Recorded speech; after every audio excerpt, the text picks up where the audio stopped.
नमस्कार दोस्तों, आज आपको भारत के ऐसे जाबाज स्वतंत्रता सेनानी की कहानी सुनाने जा रही जिन्होंने अंग्रेज़ों के खिलाफ हुए युद्ध की अगुवाई की। भीलों का लड़ाका योद्धा जिसे अंडमान के काला पानी में 29 दिसंबर 1876 को फांसी दी गई। वर्तमान मध्य प्रदेश के पश्चिमी हिस्से में निमाड़ इलाका है। पहले यहाँ दो प्रमुख रियासतें थीं, झाबुआ और बड़वानी। बड़वानी रियासत में पंचपावली जंगल में 62 झोपड़ियों की पंचमोहली बस्ती में स्वतंत्रता के मतवाले वनवासी भीमा नायक का घर था। बड़वानी रियासत के मुंडन इलाका में ढाबा बावली भीमा नायक का क्षेत्र था। भीमा नायक के जीवन को लेकर अब भी कई तथ्य अबूझ ही हैं। उनकी जन्म तिथि भी अबूझ है।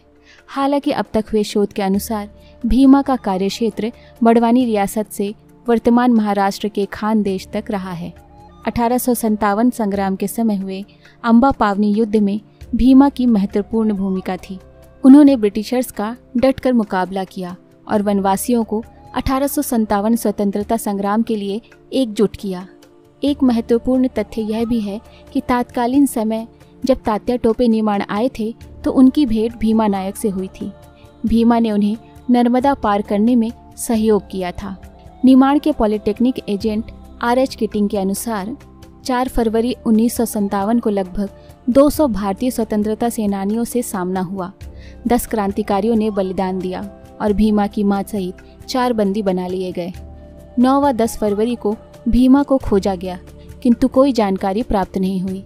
भीमा व उनके चाचा ने 17 जुलाई 1857 को नागपुर के पास कटोल पर आक्रमण किया। इसके बाद गोई नदी के समीप भीमा व ब्रिटिशर्स के बीच 2 बार युद्ध हुआ, जिसमें 25 क्रांतिकारियों ने अपना बलिदान दिया।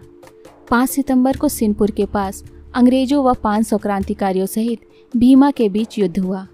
इस युद्ध में 2 क्रांतिकारी बलिदान, 2 लापता और 6 घायल हो गए। नवंबर 1857 में सेंधवा मार्ग से खानदेश कलेक्टर के नेतृत्व में लाखों का सामान अंग्रेजों द्वारा इंदौर से मुंबई लाया जा रहा था, जिसे भीमा नायक ने जब्त कर लिया। माल की सुरक्षा में 300 गार्ड तैनात थे, जो अपनी जान बचाकर भाग गए। 167 गार्ड पकड़े गए और इनमें से 162 को 14 वर्ष की कैद की सज़ा दी गई। कैद की सज़ा पाने वाले गार्ड्स पर आरोप लगा कि वे माल छोड़कर भागे क्यों। 2 अप्रैल 1858 को मेजर इवांस 15 सिपाहियों और पूना फोर्स के 12 सवारों के साथ निवाली पहुंचा। वहां लेमिंगटन पहले से ही पड़ाव डाले हुए था। 3 अप्रैल को सूचना आई कि काजा नायक और उसके साथी गोई नदी के तट पर परसूल से 3 मील दूर ठहरे हुए हैं। इवांस परसूल पहुंचा तो पता चला काजा नायक अम्बा पावनी में है, जो भीमा और मोवासिया नायक के ठहरने का स्थान है। इसके बाद अम्बा पावनी के क्रम में इवांस 10 अप्रैल 1858 को सुबह ढाबा बावली रवाना हो गया। इवांस के साथ 2 तोपखाना, घुड़सवार सेना, 19वीं देसी पलटन, भील कोर के सिपाही और ये 3000 लोग भी शामिल थे। भीमा और काजा 3000 क्रांतिकारियों के साथ पहाड़ पर विचरण कर रहे थे। इवांस के अतिरिक्त अंग्रेजों की 2 अन्य सैनिक टुकड़ियां पहले ही अम्बा पावनी पहुंच चुकी थी। यहां अंग्रेज सैनिकों व भीमा के बीच युद्ध हुआ। तोपों के समक्ष क्रांतिकारी शाम होते होते बिखर गए। अम्बा पावनी युद्ध में 150 सेनानी बलिदान हुए व 52 बंदी बना लिए गए। 57 क्रांतिकारियों को गोली से उड़ा दिया गया।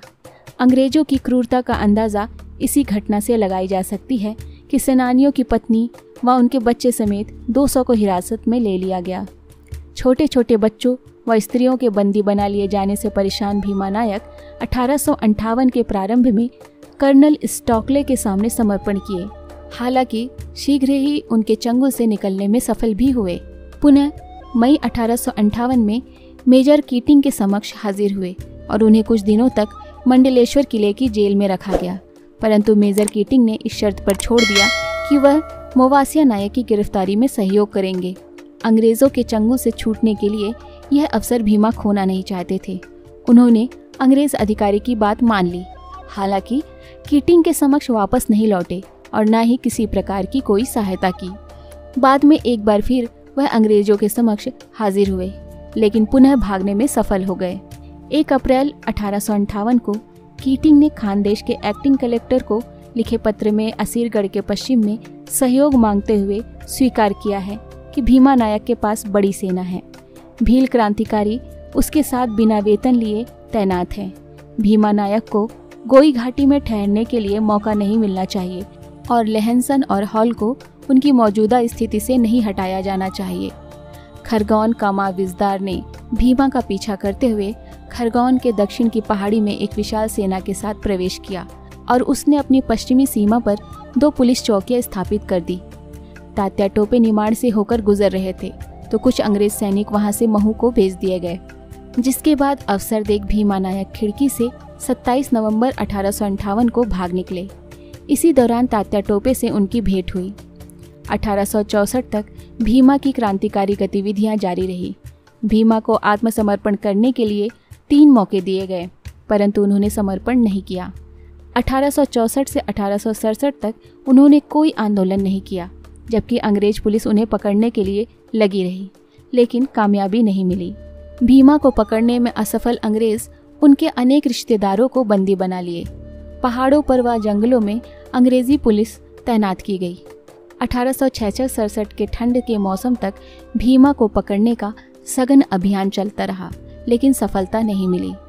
2 अप्रैल 1867 को अंग्रेज पुलिस ने मुखबिर से पता किया कि बालकुआं के 3 मील दूर घने जंगल में एक झोपड़ी में भीमा है। मौके से 4 अंग्रेज सिपाहियों ने उन्हें दबोच लिया। उन्होंने भागने की कोशिश की, लेकिन कुछ दूर पत्थर से टकराकर गिर गए और बंदी बना लिए गए। 1857 स्वतंत्रता संग्राम के इस क्रांतिकारी भीमा नायक को काले पानी की सजा दी गई। उन्हें अंडमान निकोबार की जेल में रखा गया। जेल में ही उनका निधन 29 दिसंबर 1876 को हुआ। हालांकि उनकी मृत्यु को लेकर अभी भी स्थिति स्पष्ट नहीं है। जनश्रुतियों में उनको फांसी होने की बातें होती हैं। भीमा नायक की वास्तविक फोटो को लेकर भी अब तक कोई साक्ष्य नहीं है। मध्य प्रदेश में एक सरकारी योजना शहीद भीमा नायक परियोजना का नाम उनके नाम पर रखा गया है। मध्य प्रदेश के तत्कालीन मुख्यमंत्री शिवराज सिंह चौहान ने 21 जनवरी 2017 को मध्य प्रदेश के बड़वानी जिले के उनके पैतृक गांव धाबा बावड़ी में एक भीमा नायक स्मारक समर्पित किया। आदिम समुदाय के सामाजिक संगठनों की मांगों के कारण ही बड़वानी शासकीय कॉलेज का नाम भी शहीद भीमा नायक शासकीय स्नातकोत्तर कॉलेज रखा गया। बड़वानी के पास धाबा बावड़ी गांव में भीमा नायक प्रेरणा केंद्र भी स्थापित किया गया है, जिसका संरक्षण वहां के ग्रामवासी एवं सामाजिक संगठन कर रहे हैं। भीमा नायक को निमाड़ का रॉबिन हुड भी कहा जाता है। अपने रॉबिन हुड की याद में जनश्रुति में आज भी कहा जाता है, जल भीमा, जंगल भीमा, जमीन भीमा, पहाड़ भीमा, फल भीमा, फूल भीमा, हल भीमा, हूल भीमा, गुहार भीमा, जोहार भीमा।